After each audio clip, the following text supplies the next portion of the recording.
Do you think a woman who is not legally married and the man you are with is not divorced from his first wife, does that, the fact that you have a child for him, does it give you the right, the wifely right? Let me start with UBC. So I think we should put things in perspective. Yeah. Now, in as much as they are not divorced, yes, you were away for 30 years for whatever reason or whatever excuse.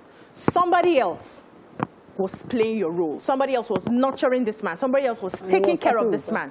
That person has paid her dues. That person has invested her years being with this man, taking care of the man that you are fighting over now. You didn't know what he was eating in the morning. You didn't know how he slept. You didn't know if he was on BP drugs. You had no inclination because you had left. You had left your responsibility for whatever reason for somebody else to handle. That person who handles that responsibility should be respected, no matter what. Erelu had a child for Fernandez, but the man never accepted her as his wife. So because you have a child doesn't make you wife. Yeah.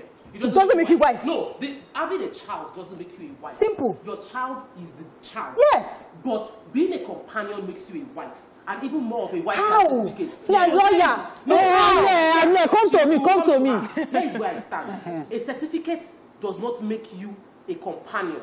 You can be married legally, but you lived apart most of your marriage. Then on the day of the burial, you now show up and say, I am the legal wife. You take that certificate and shove it where nobody will see. Thank you. Because in actual fact, the relationship of that man's life was with somebody else. Yes. As you are shoving it, shove it, tell the court you're shoving it. Because if hang it there, because until they're saying I am the companion, legally, I'm talking legally. You that you want to shove up somebody's marriage certificate. That's a powerful thing you're shoving up because that power. That's no marriage. Marriage is more than certificates. Thank you. The marriage is more than certificates. Many people have marriage and they don't have a certificate as a show of it.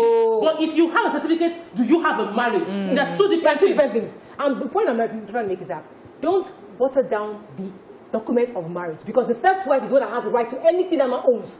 Helen, I'm not talking about Helen again. The concubine, the companion in this situation has no, the court does not in any way recognize that person. It is this woman that's carrying documents. So she's wasted her years. So look at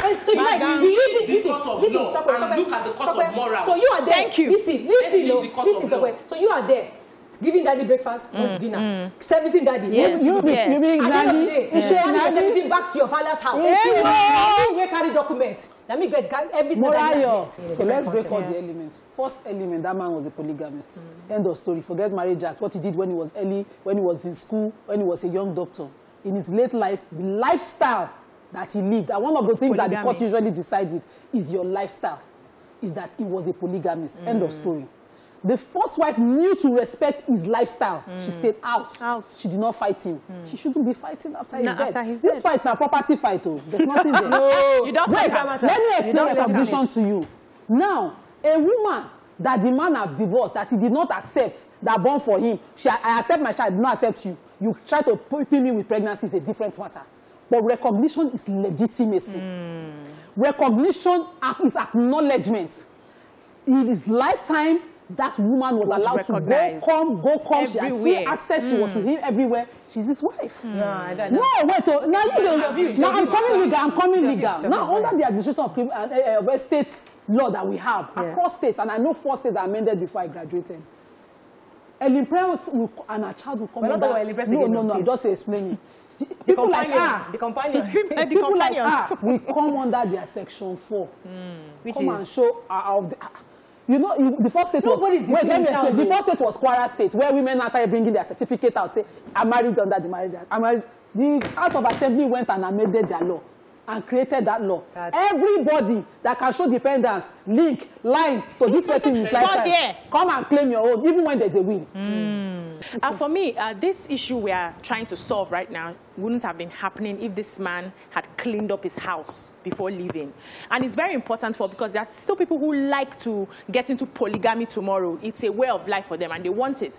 You need to be able to tidy your house before you leave. You need to be able to bring all the factions together. If you cannot make them be together, you should put something down legally that will protect every party when you're not there. You see those conversations you are running running away from. If you don't have it, they will disgrace you at your death. Like and trust me, now, you will not have peace there. On the other end, every woman that is, your title right now is companion. If you are a woman, you are companioning, you are just doing abele janyo. Simple. Get a You certificate. better get, see, because I can come here on the show and say certificate does not make you married. But when they go to court, you are on your own. So go and get a certificate.